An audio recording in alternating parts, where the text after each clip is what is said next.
What went on behind the scenes of our epic title run is going to completely change how you look at this legendary roster. There's some massive secrets about controversial plays that saved our season and front office moves that could turn Seattle into an unstoppable dynasty right now. You seriously won't believe what we have lined up for today. So go ahead and grab your coffee, hit that like button, and let's dive straight into the news. If you bleed blue and green, help our community hit that 1,000 subscriber goal so we can show everyone the true power of the 12th man. Is the blueprint for a back-to-back run already being drawn up? Winning Super Bowl 60 against the Patriots was the peak of a journey that felt impossible. But to understand how we reached the top of the mountain, we have to go back to a moment of pure chaos that almost cost us everything. Do you guys remember that magic Thursday night in Week 16 against the Rams? We were dead in the water, trailing 30-14 midway through the fourth quarter. What nobody knew until now are the wild details regarding that two-point conversion that flipped the script for Seattle. It was such a bizarre play where Sam Darnold's pass tipped off a defender's helmet and Zach Charbonnet somehow recovered it in the end zone. Right then, the heart of the 12th man stopped for a beat. The silence at Lumen Field was deafening because the refs looked completely lost, having no clue if the ball was even live. The truth is the NFL was ready to just ignore the score and keep it moving, which would have mentally broken us. Suspense took over every inch of the stadium, while the Seahawks were dejectedly lining up for the kickoff. But that is when an unlikely hero stepped in. The Prime Video broadcast crew. It was actually the TV rules analysts who had to school the league's officiating crew on their own rulebook. Terry McCauley and Walt Anderson got into an intense debate over the headset, questioning if a backward pass remains live even after being deflected. It took over 3 minutes of absolute agony before they finally got the call right. Rams fans are still crying about it today, claiming the whistle had already blown, but justice was served thanks to technology rather than the league's competence. That single play was the fuel we needed to tie it up at 30-all and take the win in overtime, creating the momentum for our ring.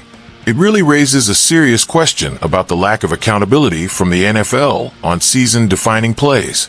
If it wasn't for that outside intervention, our Super Bowl victory might have just been a distant dream.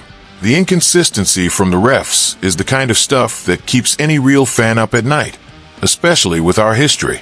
But hold on, because what is coming up next about our kicker on the biggest stage is even more insane. What if I told you the ice-cold composure needed to dismantle the Patriots in Super Bowl 60 didn't come from some aggressive pregame speech, but from a quiet moment in the locker room? What our kicker Jason Myers did before stepping onto the grass at Levi Stadium defies everything we know about performing under pressure.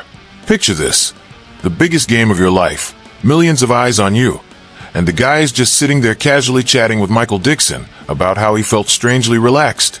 Myers actually confessed to his punter that he was nervous specifically because he felt too calm. That is the kind of mental connection you only get in Seattle, a level of confidence that honestly feels supernatural. That peace of mind resulted in a masterclass that went straight into the NFL history books. Myers didn't just go 5 for 5 on field goals to set a new Super Bowl record. He also became the first player to hit the 200-point mark in a single season, including the playoffs. It feels like a total robbery that he wasn't named MVP of that game, even with Kenneth Walker III racking up 135 yards on the ground. Walker earned that trophy, becoming the first back to win it since 1998. But Myers' right leg was the reason our lead was never actually in danger. People are still arguing on social media whether the league needs to give more love to specialists in these massive moments. The secret behind that legendary performance is the real shocker, though. While the rest of the world was losing their minds with anxiety, Myers was back at the hotel watching the Golf Channel with his family. Yeah, you heard that right. He used the soft sounds and slow pace of golf to shield his mind from the weight of kicking a ball in front of billions of dollars and high expectations. While most kickers spiral into their own nerves, he found his zone through the quietest sport on earth. That emotional maturity is what separates champions from the rest, and Seattle is lucky to have a guy with liquid nitrogen in his veins. But while we celebrate that mental game, the news about the roster planning for next season is going to leave you breathless.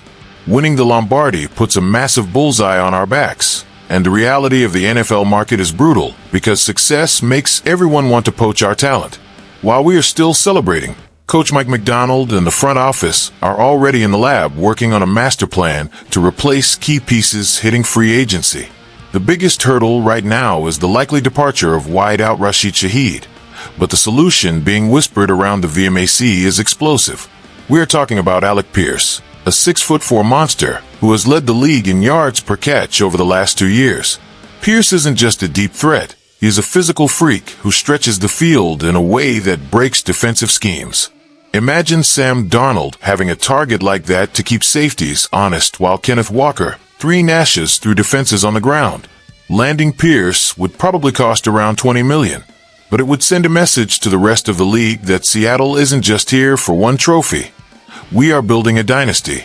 Macdonald's aggression isn't stopping at the offense either. Our defense was the soul of that Super Bowl run, but we need battle-tested veterans to fill the gaps if guys like Rick Woolen move on. That is where Greg Newsome too comes in, a versatile corner who balled out for the Jaguars. He brings that veteran savvy and can play inside or out, which is huge for our coach's system. To round out this trio of surgical moves, there's a name that could be the steal of the offseason. Linebacker David Ohabo. He spent 4 years in Baltimore, so he knows the high-pressure system we love inside and out. Even though injuries have slowed him down, his pass rush ceiling is enough to make any defensive coordinator salivate. Bringing in Ohabo would be a perfect low-risk, high-reward move to keep our rotation fresh and mean. The Seahawks don't need Hollywood stars. We need elite grinders who execute the plan to perfection. And if you think these moves are, just talk. Just wait until you see how the board is shaking up for the next draft cycle. That Super Bowl 60 title was just the opening chapter of a new golden era in Seattle. From the officiating miracles against the Rams to the historic ice in Jason Myers' veins and the smart moves Mike Macdonald is making, the future of the 12th man has never looked better. We are champions, but the hunger for a dynasty is what drives us now. What do you guys think about these free agent targets? Is Alec Pierce worth the $20 million investment? Drop a comment below, smash that like button, and subscribe so we can hit that 1,000 mark. I will catch you in the next one.